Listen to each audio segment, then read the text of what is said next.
বিসমিল্লাহির রহমানির রহিম। আসসালামু আলাইকুম। সবাই কেমন আছেন বন্ধুরা? আশা করি সবাই ভালো আছেন। অনেক দিন পর আজকে আপনাদের মাঝে ফিরে এলাম একটা রেসিপি নিয়ে। আর সেটা হচ্ছে ঘরে বানানো পিৎজা। আর সেটা সম্পূর্ণই আমি নিজে ঘরে তৈরি করছি। এখানে নিয়ে নিয়েছিলাম পেঁয়াজ, মাশরুম, চিকেন আর হচ্ছে কাঁচামরিচ, গাজর, টমেটো। আর ডোটা আমি আগে তৈরি করে রেখেছিলাম।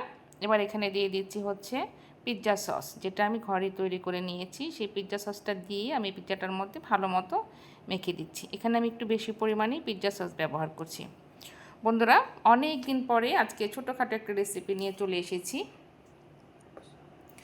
প্রায় 7-8 মাস হয়ে গেছে, একটু অসুস্থতার কারণে কোনো ভিডিও করা হয়নি, ভিডিও ছাড়া হয়নি। সেই 7-8 মাস পর আজকে খুব বেশি একটা বড় না, ছোট একটা ভিডিও আর হোমমেড একটা পিৎজার ভিডিও নিয়ে আপনাদের সাথে চলে এসেছি শেয়ার করার জন্য।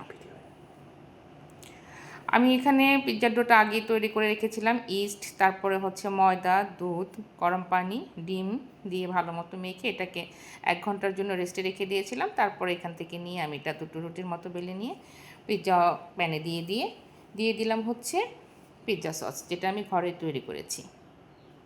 তারপর এখানে আমি একে একে দিয়ে দেবো হচ্ছে মাশরুম, তার সাথে চিকেন যেটা ভেজে রেখেছিলাম ছোটো ছোটো পিস করে সেটা, পেঁয়াজ, গাজর, টমেটো আর নিয়ে নিয়েছিলাম মজরেলা চিজ।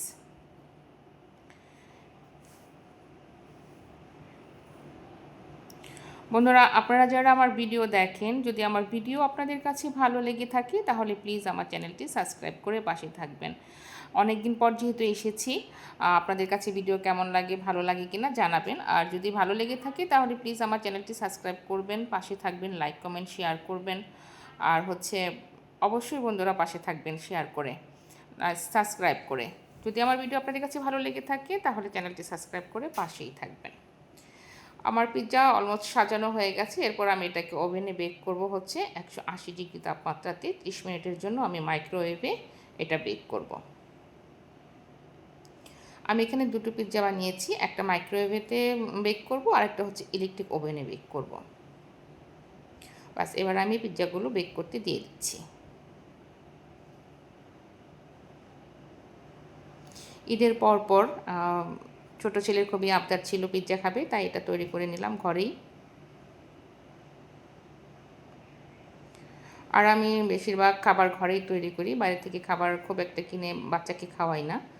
আর খুব বেশি করে আমি এখানে দিয়ে দিয়েছি মজরেলা চিজ। আর তার মধ্যে ভুলে গিয়েছিলাম এখানে আমি অলিভ অয়েল অথবা ঘি ব্রাশ করতে, তাই আমি এখানে 10-15 মিনিটের মতো বেক হওয়ার পরে দিয়ে দিচ্ছি সামান্য পরিমাণে ঘি।